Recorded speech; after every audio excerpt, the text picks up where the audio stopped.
Who knows what evil lurks in the hearts of men? The shadow knows.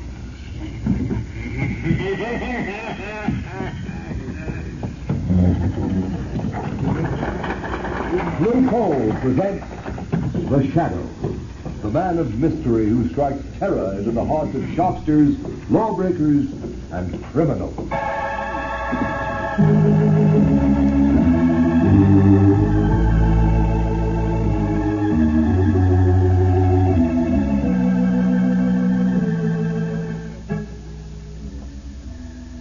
Friends, if you haven't yet tried Blue Coal, by all means order your first ton tomorrow. You'll like this excellent Pennsylvania hard coal. It's America's finest anthracite and can be depended upon to keep your home comfortable and healthfully warm all winter long. But be sure you get this finest anthracite. Ask for it by name. Ask for Blue Coal, the coal that is colored a harmless blue at the mines for your protection. The Shadow is in reality Lamont Cranston, wealthy young man about town. Years ago, in the Orient, Cranston learned a strange and mysterious secret. The hypnotic power to cloud men's minds so they cannot see him. Cranston's friend and companion, the lovely Margot Lane, is the only person who knows to whom the voice of the invisible shadow belongs. Tonight's episode, Murder by the Dead.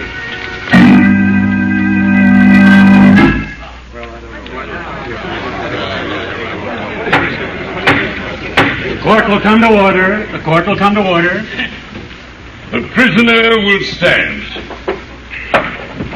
Peter Swift, you've been found guilty of willful and deliberate murder after a fair and impartial trial. Have you anything to say before sentence is pronounced upon you? Yeah. I got something to say. Very well, be brief. Oh, I'll be brief, all right. You think you're gonna kill me, but you ain't. I'll get you, yes, you up on the bench there, and I'll get that district attorney, too. And just for good luck, I'll get the foreman of that crooked jury that railroaded me. Do you understand? Perfectly.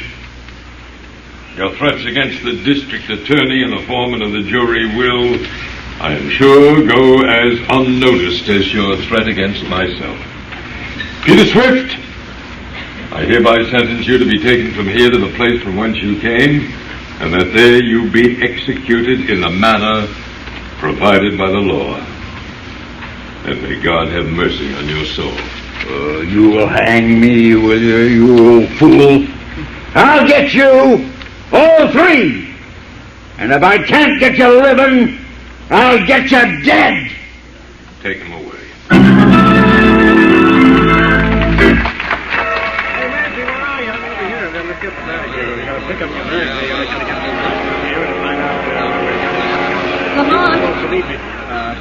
Cranston, it's good to have you back in America again. Oh, Margot, I cabled you that I was coming at once, just as soon as I got that frantic message from you.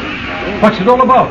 Lamont, the district attorney Stowe was murdered last week. Yes, I know. I saw it in the papers. I cabled you because I was afraid. Afraid? You? What's the matter? Spooks? Well, I'm trying to believe it isn't. Oh, darling, you're talking nonsense. I only hope I am. Lamont, it was District Attorney Stowe who prosecuted that murder of Peter Swift 6 months ago. Yes, I remember. The chap who threatened to come back and get Stowe and Judge Clive and the foreman of the jury. You haven't forgotten who the foreman of the jury was, have you? Oh, by George. It was your father, wasn't it, Margot? Your father is the third on the list to die. Yes, now do you understand? Oh, but my dearest girl, you surely don't intend to suggest that... But I mean, Peter Swift was hanged. All I know is that 3 men were threatened, and one of them is dead. A coincidence, of course. Well, perhaps. But I know you'll think I'm a fool, Lamont, but and I don't know how, but perhaps Peter Swift has come back. Peter Swift was executed. Hanging is usually effective. But there is something in what you say. I wonder now. So we're asked to believe that Peter Swift has come back from the land of shades to kill 3 men. 3 were threatened. 1 is dead, murdered. The killer must be, then, a ghost, a shade. Well, my dear, I suppose there's only one thing that can be opposed to a shade. And that is? A shadow. My dear Margot, a shadow.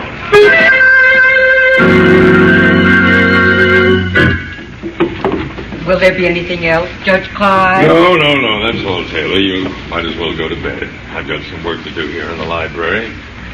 They keep me up for quite a while. Yes, sir. Good night, sir. Poor Stowe. I wish I could forget him. What's that? What's that? Who opened that window?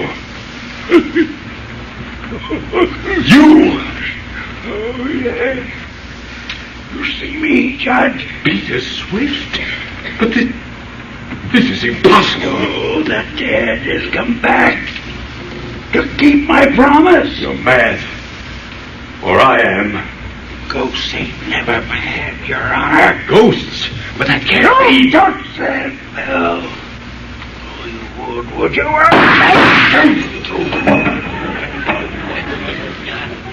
That's 2 of them. 1 more to go.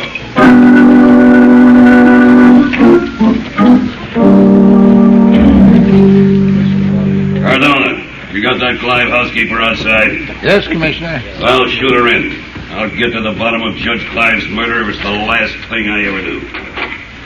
Come in, Taylor. Commissioner Wilson wants to talk to you. Oh, yes, sir.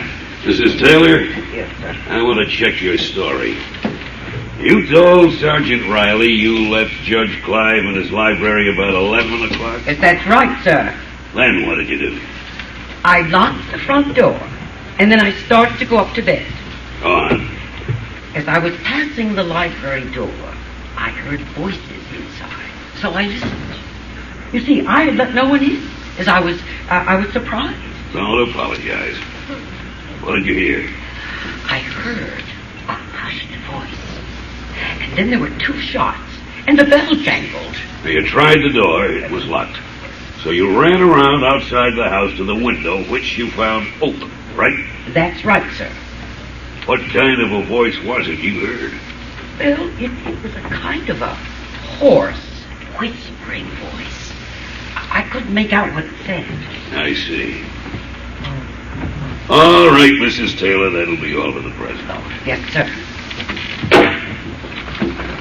Commissioner Weston. Yeah. You think the Cardona. shadow murdered Judge Clive? I don't know. Commissioner Weston speaking. You. So, you recognize my voice, Commissioner? I'm flattered. I wish I could get my hands on you. Get your hands on my shadow. Come, Commissioner. What do you want? As usual, just to be helpful. I can do without your help. I wonder. However, I've got a little suggestion for you. Have you ever thought of exhuming the body of Peter Swift? Peter Swift has been dead for 6 months. What do you want me to do? Get you a lock of his hair? Trace this conker. Don't bother.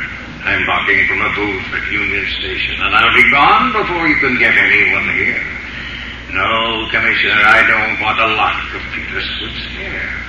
Even if I did, I suspect you couldn't get it for me. I imagine he's still wearing it. Yeah, maybe. In his car. I wonder. District Attorney Stowe and Judge Clive have been murdered. There's only Mr. Lane left. I don't believe in ghosts. No, but you believe in shadow, don't you? Hello. He's hung up. What was that all about? Cardona, get an order for the exhumation of Peter Swift's body.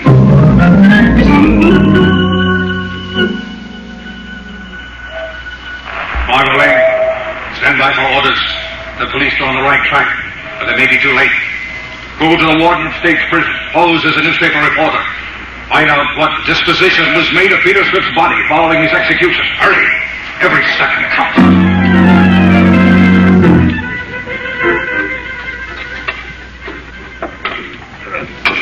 Sure planted him deep, didn't they, Commissioner? I don't want any cracks on it, Colonel. Haven't they gotten down to that coffin yet? How you coming, boys?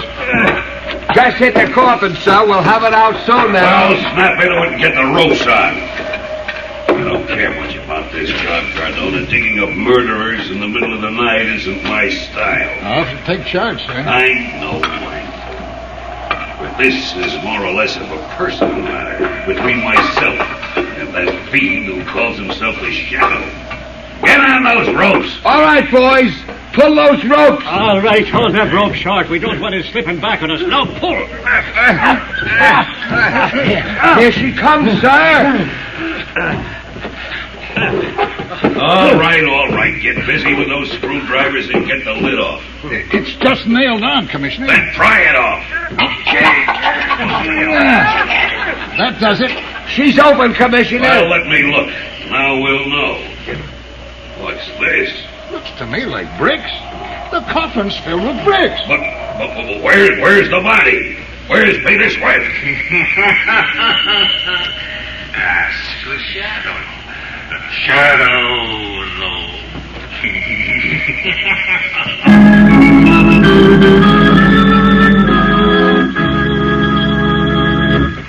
While we're waiting for the Shadow, I want to pass on a bit of advice of particular interest to all homeowners. If you're anxious to cut down your doctor's bills this winter, to keep your family free from a lot of sniffles and colds, then by all means burn anthracite or hard coal, because anthracite is the healthful fuel. It gives steady, even, healthful heat, in contrast to the flashy kind of heat you get from the on and off types of quick-burning fuels. And friend, don't forget this point. Furnaces, cook stoves, and space heaters in this section of the country were especially designed to burn anthracite. And to get America's finest anthracite, ask for blue coal. Blue coal burns long and evenly, with the furnace dampers practically closed. There's no waste up the chimney. It gives economical as well as healthful heat. Blue coal is mined by the Glen Alden Coal Company, the world's largest producers of Pennsylvania anthracite. It is laboratory tested at the mines for purity and for uniformity of size. If you have never tried blue coal, place a trial order tomorrow. You'll find the name of your nearest blue coal dealer listed in the Where to Buy It section of your classified telephone directory under the name Blue Coal.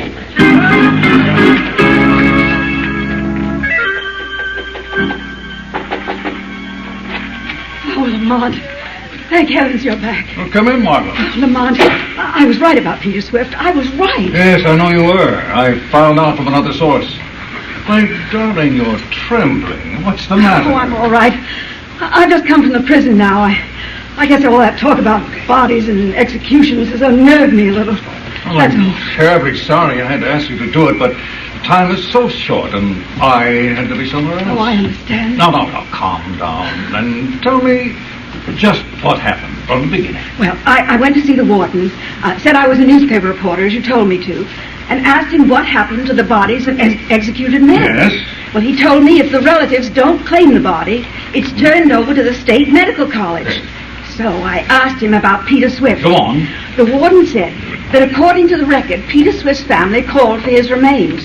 However, he said as long as I was interested, he'd send for the guard at the south gate. He'd know all about it. Pretty soon, the guard came up from the warden's office. Come in. You want to see me, Warden? Come in, Sloan. This is Miss Lane. She's a newspaper reporter. Oh, pleased to meet you, miss. She wants to ask you about the removal of bodies. Oh, I can tell you about every stick that's left here in the past 15 years. Well, you see, I just wanted to ask... The first one I ever saw was Grimes. He was strung up for murdering his mother with an axe. Well, ma'am, when they come for him, they... Just a minute, Sloan. There's one in particular Miss Lane is interested in. Swift. Oh, Peter Swift, huh? That's right. Remember him? Oh, certainly. His family was supposed to come for him, but they didn't come after all. No? Nah, a croaker named Craig came for the body in an old truck. A croaker? He means a doctor, Miss Lane. Oh. That's the rather unflattering prison term for a medico. Oh. Yeah. I reckon this croaker Craig had bought the body. Anyways, he took it away quick. He was in a great hurry, too. The stiff wasn't even cold yet. Do you know where this Dr. Cragg came from? Sure, from the city. I got his address on the register down at the gate. You want it? Oh, yes, please. Thank you very much, Sloan. A doctor named Cragg, eh, Margot? Do you have his address? Yes, here it is. Oh, thank you. Now, listen, Margot, I've got to go out now. Lamont, I'm going with you. No, you're not. You're going home to be sure that your father doesn't leave the house until this thing is cleared up. I don't think it'll be for long, but I don't want to take chances on his safety. But where are you going? Shadow is going to pay a visit to a certain Dr. Cragg.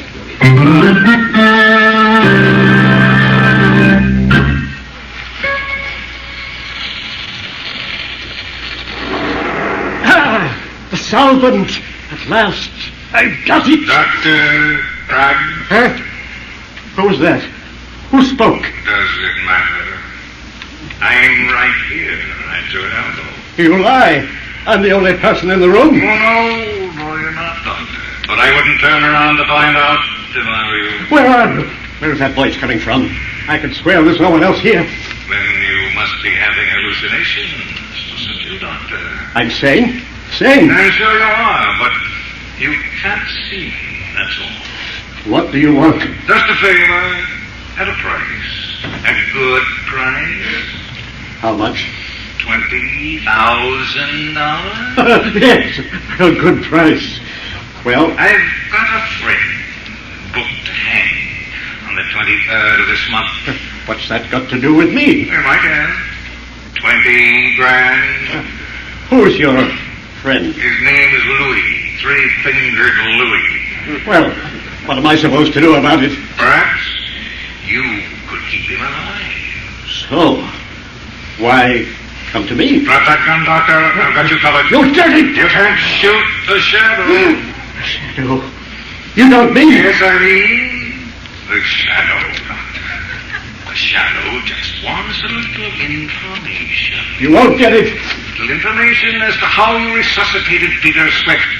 Brought him back from the dead, if you prefer the term. I won't tell you. And restored his broken neck. I did it. I've proved I can do it. But it's my secret. I don't care if you are a shadow or the shadow. You can't have my secret. No one can have it. It's mine. In fact, you trade your secret for mine. My secret of blinding eyes to the obvious. I can teach it to you in a few minutes. The shadow's secret of invisibility. Well, I'm not interested in your secret, some psychological touch. What's the power of making oneself invisible compared to the secret of making the dead live? Perhaps you're right. Perhaps there is no comparison. But where'd you learn that secret, Cragg? Tibet or in the African jungle? I won't tell you. It's mine. For how long will it be yours? For as long as I want it to be. Forever and for all eternity. Because only I know the secret, and I shall never reveal it. No. They called me a madman. They threatened to put me in an institution. You are mad, Cragg. No. I am a genius. Well, lucky you benefited by an exceedingly rare coincidence. No. A coincidence might happen one time in a billion, one time in a trillion. It is no coincidence, I tell you. It was my genius. And I shall hold my secret. I shall continue to make the dead live. You're making Peter Swift live has caused two other men to die. To die at the hands of Peter Swift. And what interest is that to me? I am not interested in that. Not interested in the fact that the third man may die tonight.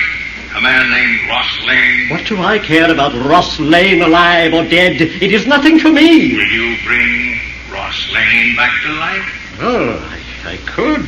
I can bring anyone back from the dead. I tell you, I have found the secret of life over death. I can prove it again and again. I can prove it on myself. I can die and bring myself back to life. You are mad, Drag. Oh, am I? Am I Oh, mad? Drag. Yeah, I'm only putting my gun on the table. Very well, then. I'm not afraid of you, even though I can't see you, you see? Yes, Drag. And I will prove to you what I just said. I am not mad. I am a genius. I have found the secret. What was that? Why did you put that fountain pen in your mouth? Oh, so that's it. Potassium cyanide in that pen, huh? And you think you'll bring yourself back to life, huh? Oh, Craig, you were a fool. You were a madman. So now, there's the shadow against the ghost. Ghost of Peter Swift. But never the ghost of Dr. Craig.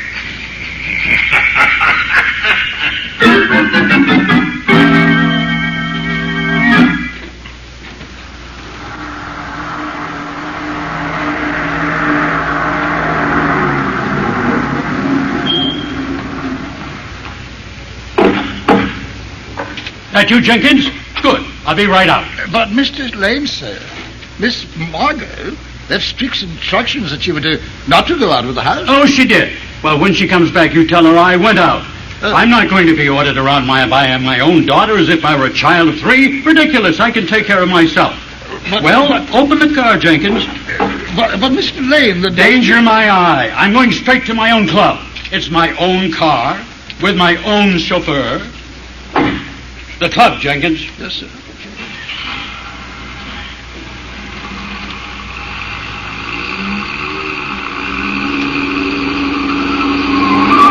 Jenkins, be careful. You turn that corner on 2 wheels. Remember, I have a weak heart. Drive carefully. Jenkins, did you hear me? Jenkins, what's the matter with you? Stop the car this instant. Jenkins, why, you're not Jenkins. For me, Ross Lane. Why, you're Peter Swift. Oh, it goes. I don't care who you are. Stop this car. Let me out. Let me out.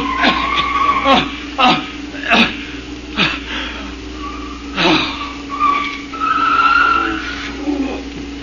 Went and croaked by himself. Scared to death. Well, save me the trouble. I wouldn't be too sure of that, Peter Swift. What's that? Ross Lane is unharmed. He's only thinking. He has a weak heart. Who's that? Where are you? Don't tell me you didn't know you had a shadow as a passenger, too, Peter? The shadow? Yes, the shadow. What are you gonna do? I think you'd better stop the car, Peter, and then I'll see that the proper authorities get you again. And this time there will be no Dr. Craig. Yeah. Well, this time they don't get me. No? Shadow or no shadow, I'm driving this car, and you don't dare touch me if you do. And when they get you, Peter, they'll take you up on that little platform and blindfold you. And then they'll put the noose around your neck. It'll be hard for them to find you.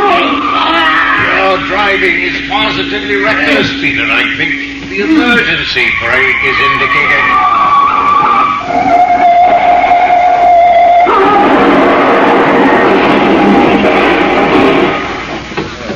Did you see that crash? That drunken driver. That car's a total wreck. We have got 3 head-ons. You anything. Please let me in. I'm a doctor.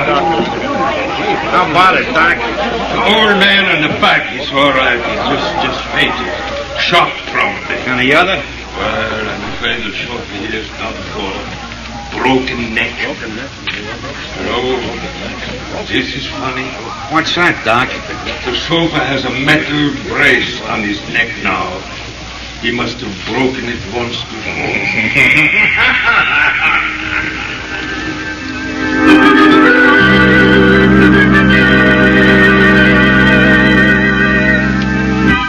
Well, there he is, Peter Swift. The only guy that ever died twice. Yeah, we're giving him a swell funeral, all right. I bet there's guys from every mob in town, right in this room. It only look natural. Waste of natural. And cast your lamps on the reed. Yeah, Peter liked flowers. They used to let him mow the grass and sing. Who sent this little bunch of funny blue flowers? Huh? Them is, forget-me-nots. Well, ain't there no card? I guess there is at that. My gosh. Look here. What does it say? The shadow.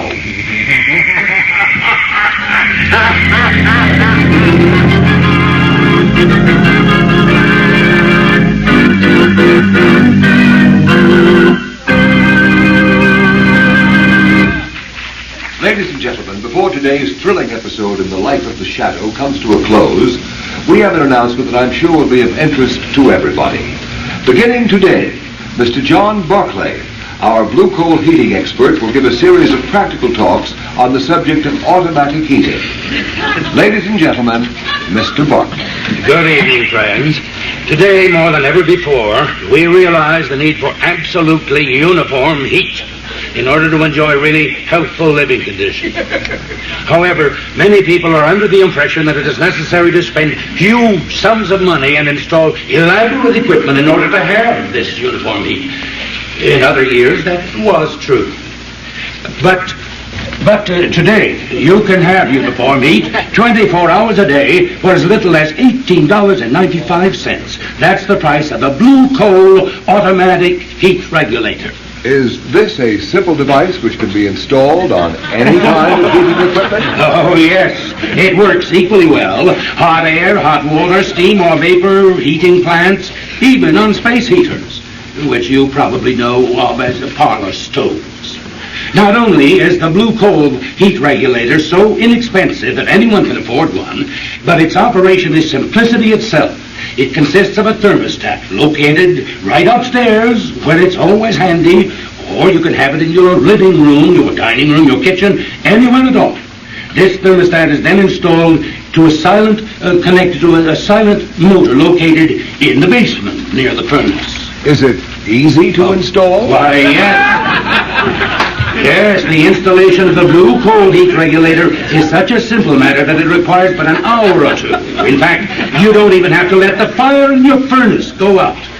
And the charge for installation is very low, averaging around $5. Why not drop in to see your nearest blue coal dealer and let him tell you more about this remarkable new heat regulator? You'll find he's the outstanding heating authority in your community.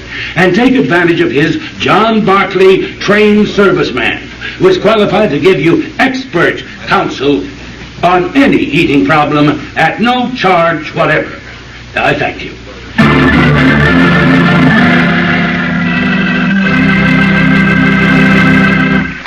The story you have just heard is copyrighted by the Shadow magazine.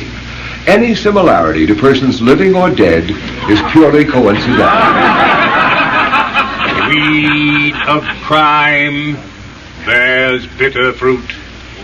Crime does not pay. The shadow knows.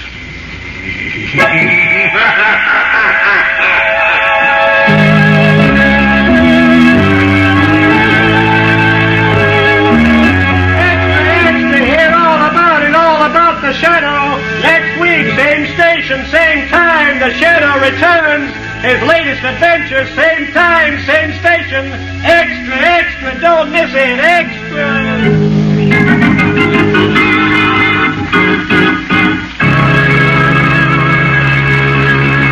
Our cast tonight has included Dwight Weist, Margot Stevenson, Parley Bear, Jackson Beck, Arnold Moss, Sidney Sloan, Trudy Warner, Arthur Anderson, Dick Osgood, John Nanovic, organist Rosa Rio, and Terry and Ken Ross on sound effects. Is there another name I should mention? And of course, Carl Weber as John Barclay. This is your announcer, Ken Roberts, who joins with the cast in extending our appreciation to the creator of the Shadow, Mr. Walter Gibson.